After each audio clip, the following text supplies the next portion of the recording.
Welcome to the Mindfulness Meditation Podcast presented by the Rubin Museum of Himalayan Art, a global museum dedicated to bringing greater awareness and understanding of Himalayan art to people around the world. I'm your host, Tashi Chudran.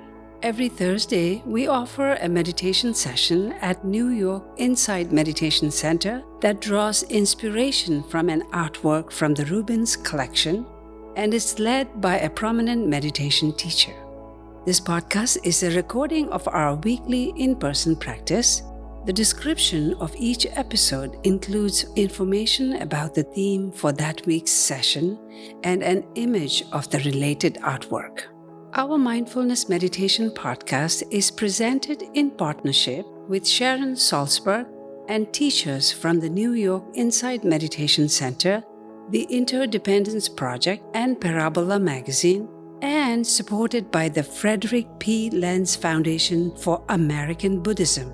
And now, please enjoy your practice. Hello everybody, good afternoon and Tashi Deleg. Welcome to the Rubin Museum of Himalayan Art's Mindfulness Meditation Program at this beautiful space at New York Insight Meditation Center. I'm Tashi Chudran, Himalayan Programs and Communities Ambassador, and I'm delighted to be your host today. The Rubin is a global museum dedicated to presenting Himalayan art and its insights, and we're so glad to have all of you join us for our weekly program where we combine art and meditation. Inspired by our collection, we will first take a deep look at the work of art we've chosen for today. We will then hear a brief talk from our teacher Lavina Shamdasani, and then we will have a short sit, 15 to 20 minutes for the meditation guided by her. Now let's take a look at today's theme and artwork. The theme for the month of November is generosity, and the art connection for today's session is this beautiful sculpture of Vasudhara. In Tibetan, she's known as Norjuma or Norla, the goddess of abundance and the goddess of wealth. This is origin Nepal, dated 17th century, and this is a gilt copper alloy. The size is about almost 8 inches into 7.5 into 5/1/8. So the connection to the theme, Vasudhara is a Buddhist goddess of prosperity and harvest. She's associated with both material and spiritual abundance. As we gaze upon her, may we open our hearts to express greater generosity and gratitude during this holiday. Vasudhara means shower of wealth. She's often likened to Lakshmi, the Hindu goddess of wealth. Vasudhara is closely associated with Zambala, another Buddhist deity of wealth. She is portrayed in many forms, including as the consort of Zambala. In India and Tibet, she is often depicted with 2 arms, and in the Newar community of the Kathmandu Valley, she is portrayed with 6 arms, typically holds a symbol of prosperity. Her right hands often hold a jewel or mala rosary, and the Varada Mudra, the gesture of giving or supreme generosity, while her left hands hold a sheaf of grain, a part of abundance, and the Prajna Paramita Sutra, a Buddhist text. This signifies her bountifulness. Vasudhara is associated with autumn in the Kathmandu Valley, where she is worshipped after the rice harvest. Depicted here in the Lalitasana or the royal ease position, she sits with her lower right hand open and her palm facing forward, fingers pointing towards the earth, in a gesture of offering, often known as supreme generosity. After the rice is harvested, her image is placed upon piles of rice stalks in a means of expressing gratitude for the abundance of the season. Much like rice stalks, her body has a golden hue, which is a color associated with generosity. Now let's bring on our teacher for today. Our teacher is Lavina Shamdasani. Lavina is a certified compassion teacher through the Compassion Institute and Stanford University. She has taught programs focused on mindfulness, compassion, and joy and gratitude, and led book club discussions and meditations for over 5 years. Lavina studied positive psychology coaching at the Whole Being Institute and helps clients transform their lives and meet their personal and professional goals. Find Lavina at souljoybylavina.com. Lavina, thanks so much for being here.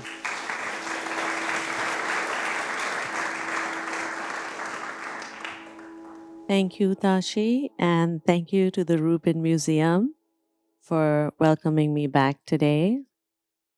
It's a joy to be here with all of you. Thank you, all of you, for being here to practice in this hour of mindfulness meditation. And that was a beautiful description of Vasudhara, the goddess of wealth, likened to the goddess of wealth, or what I like to think of as abundance. And as you heard, the theme for the month is generosity. So, what is generosity? The true meaning of generosity is the willingness to give freely and abundantly, not just material things, but also time, skills, love, homemade food. That's one of the ways that I like to show love is by cooking for others. And doing this without expecting anything in return. So, a sense of kindness without expecting anything in return. But I'm here to tell you that you do indeed get something in return by offering acts of kindness. In fact, as I was thinking about this talk today, I realized that some things, some good things, in fact, in life are free. And one of them is this ability to give. It doesn't require necessarily money, simply time, and most often, simply an openness, an attitude of wanting to offer kindness even in the slightest ways, such as a smile. And the reason I say that some good things indeed in life are free is that in giving, we receive. In fact, having read a book, excerpts of a book, The How of Happiness by Sonia Lubermisky, this has been researched and evidenced that giving is not just good for the receiver. We know that giving offers peace, a sense of nurturing to the receiver. But this has been proven that giving is, in fact, a wonderful way to increase the happiness in your own life. So consider that. Simply by giving, whether it's the act of listening attentively, offering a hug, a smile, we indeed can be happier. Think about that. It's profound. And I'll invite you to think about a time when you were generous with your spirit. How did it feel for you? Do you connect with a warm glow that might have lasted for the better part of the day, perhaps even into the week, after you offered an act of kindness to a loved one? That is called compassion joy. This feeling of openness, that little bounce in our step from having been nice to someone else, creates joy in our own life. So, this is in fact a big motivation to be kind. There are many other ways that we can benefit from kindness. Not only do we alleviate some form of stress or suffering in somebody that we love or a stranger, like I said, we create compassion, joy for ourselves. And beyond that, we can also build community by being kind. We can build connection by being kind. Think about this. One act of kindness can, in fact, be multiplied into many acts of kindness. When you give, the receiver feels more open to giving as well. And so you can then multiply numerous times acts of kindness. So, connection, spreading joy, and also sometimes we can reflect on our own abundance when we connect with someone who needs our love. So, it helps us feel more grateful, increases gratitude for what we have in our own lives. And finally, we feel good about ourselves as we give. It increases our own self perception and our own self worth. So, there are many different reasons to offer an act of kindness.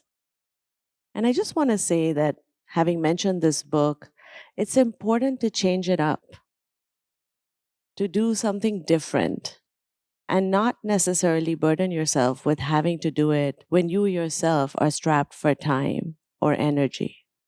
But changing up, variety is the key here. So if one week you decide that your act of kindness is going to be preparing a homemade meal, perhaps the next week it might be walking somebody's dog or visiting a nursing center and offering company to some elderly people. So, changing it up is essentially the key to enhancing our own self's sense of happiness that we can get from acts of kindness. And focusing on something that you wouldn't normally do is also key to feeling good about your acts of kindness. And that's because we all probably offer random acts of kindness in our day to day lives. But doing something above and beyond that and really bringing intention to what you're doing is how we can also increase our happiness from being kind to others. And the last thing I'd love to touch on is that sometimes when we have experienced great suffering of our own, it can be hard to mobilize. It can be hard to get out of bed, to want to function. But engaging in some consistent way of giving back in those moments can be helpful. And if we can just get ourselves to that first effort of engaging in giving back, compassion, joy that gets generated will fuel the next effort. In fact, there was a study done with multiple sclerosis patients where five multiple sclerosis patients were asked to be mentors to a number of others. And this research study found that the people who engaged as community givers, the five that engaged to be mentors, found themselves to be much better able to cope with multiple sclerosis despite the fact that there was no cure. They felt stronger, they felt good about themselves, even in giving back. So, in helping others, they essentially were able to help themselves. So, here I am today, really motivating you to engage in acts of generosity and in acts of kindness, changing it up, keeping it spicy, and doing something that is not in your ordinary realm of acts of kindness, and see how that goes for yourself. And when you're ready, we will now practice a kindness meditation. So I'll invite you to find a comfortable position, ideally sitting with your feet grounded to the floor. Find a comfortable position for the placement of your hands, either on your laps or you can clasp them together. And I'll invite you to either lower your gaze or close your eyes. Minimizing visual distractions help us go deeper in our meditation practices. And let's begin with 3 deep diaphragmatic breaths, really inhaling all the way in, down to your belly button, expanding the chest and exhaling and releasing every little last breath of air. And I'll let you do two more at your own pace. Inhaling deeply and exhaling. And one last inhale and exhale. And on the exhale, see if you can drop your shoulders ever so slightly, releasing any residual tension. And now, letting go of the deeper breathing, let your body fall into its natural rhythm of the breath,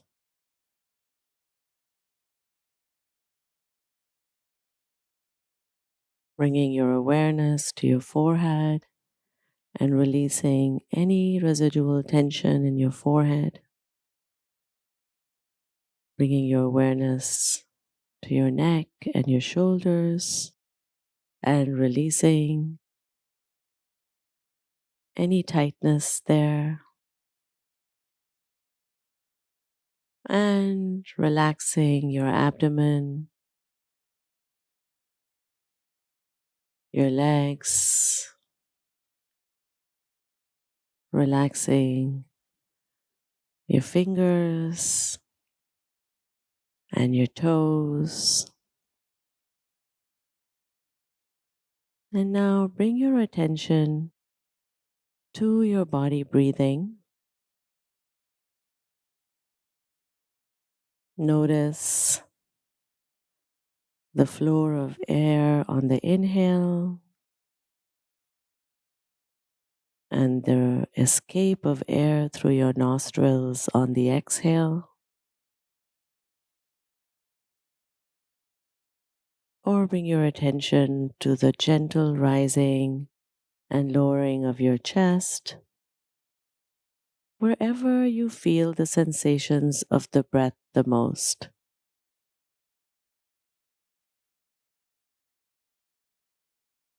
And if your mind jumps to a thought, that's what the mind does. Butterfly mind, I like to call it, jumping from one thought to another. Notice the thought. Notice what's coming up for you. And without any judgment, gently release the thought and bring your attention back to your breath.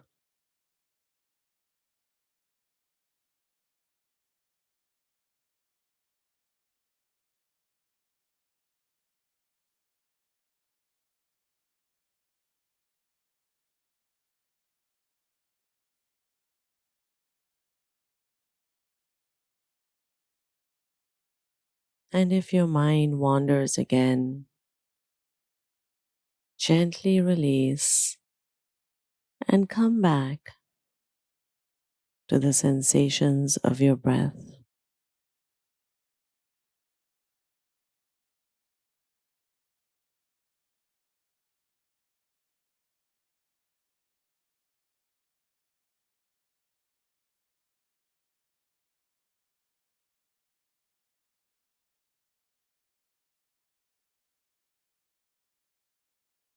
And now bring to mind a situation where you were the recipient of an act of kindness,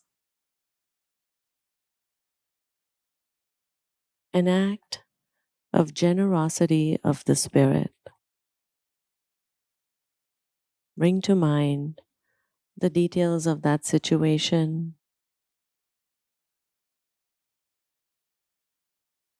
touching gently on what you were going through, and really recalling what this person did for you as an act of kindness.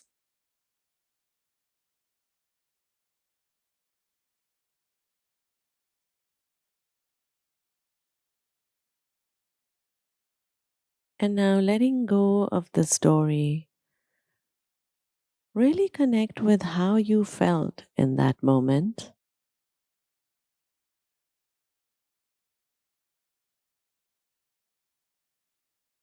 Did it bring an openness to your heart center,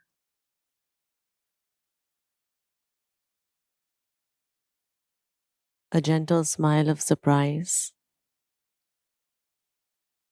to your soul,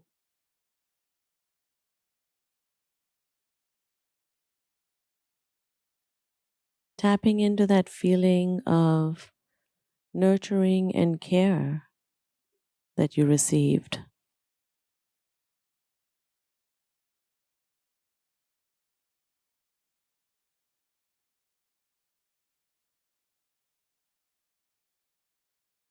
And really thinking about how that might have opened you up,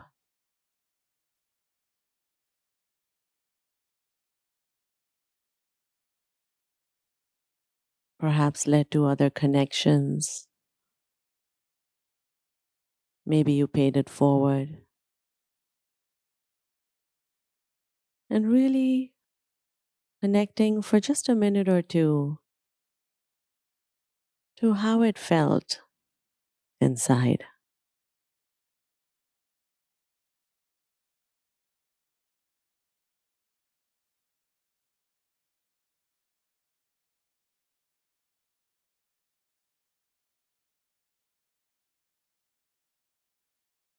Perhaps it generated a sense of calm, sense of peace, and ignited within you your own sense of altruism.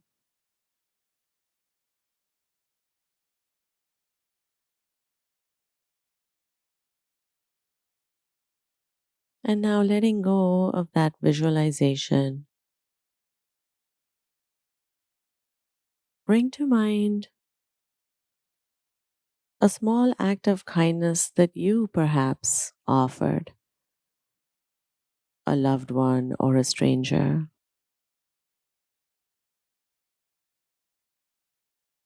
It doesn't have to be a big act of kindness or a grand gesture, just a simple and intentional offering of love.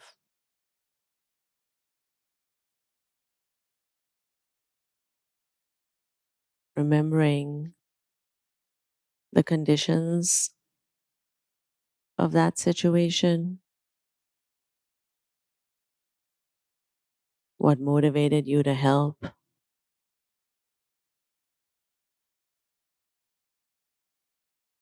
and now recalling how you felt as the giver of this act of kindness.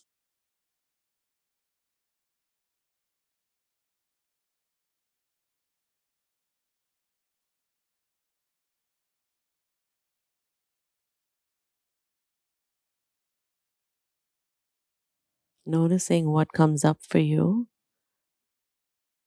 a similar sense of openness in your heart center,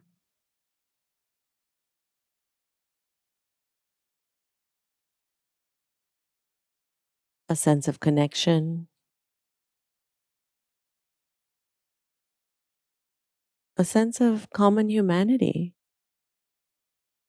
that we all essentially want to be free of suffering and we all want to be happy and at peace.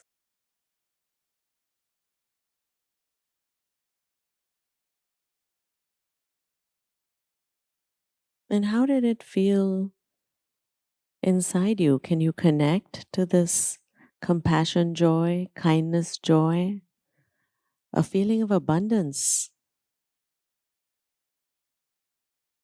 and gratitude for your own good fortunes?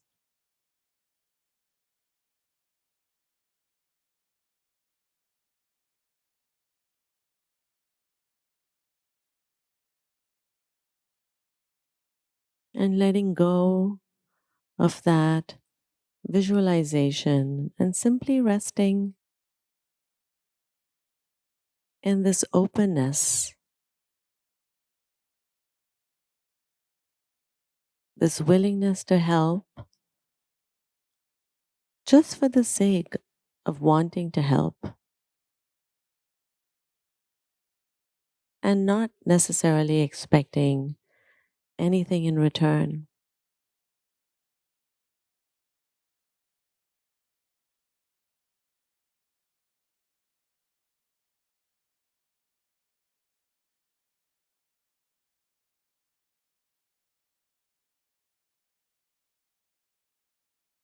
And I'll ask you to think about a new act of kindness that you might want to offer a recipient. Bring to mind someone that you'd like to offer this act of kindness to.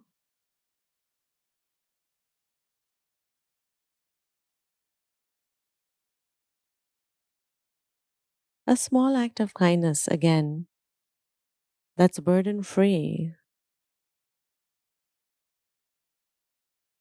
and really set the intention to get to this act of kindness in the next couple of days.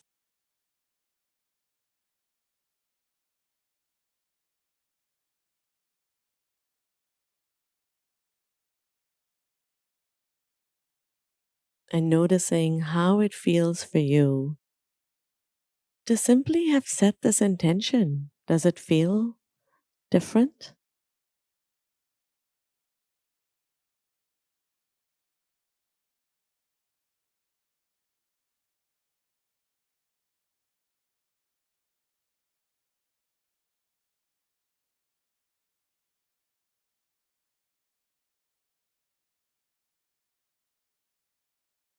And now just resting for the last minute or two of this practice.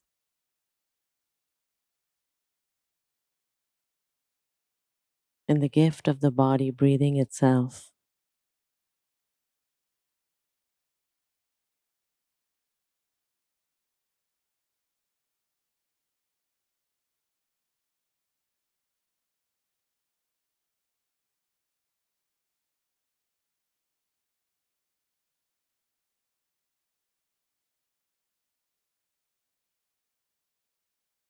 And when you're ready, gently open your eyes.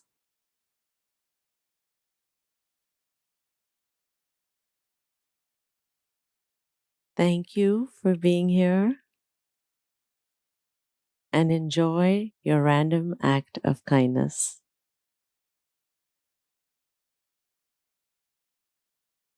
Thank you so much for that, Lavina. That's all the time we have for today. Thank you all for joining us for the Mindfulness Meditation Program at this beautiful sacred space at New York Insight Meditation Center, where hearts and minds awaken.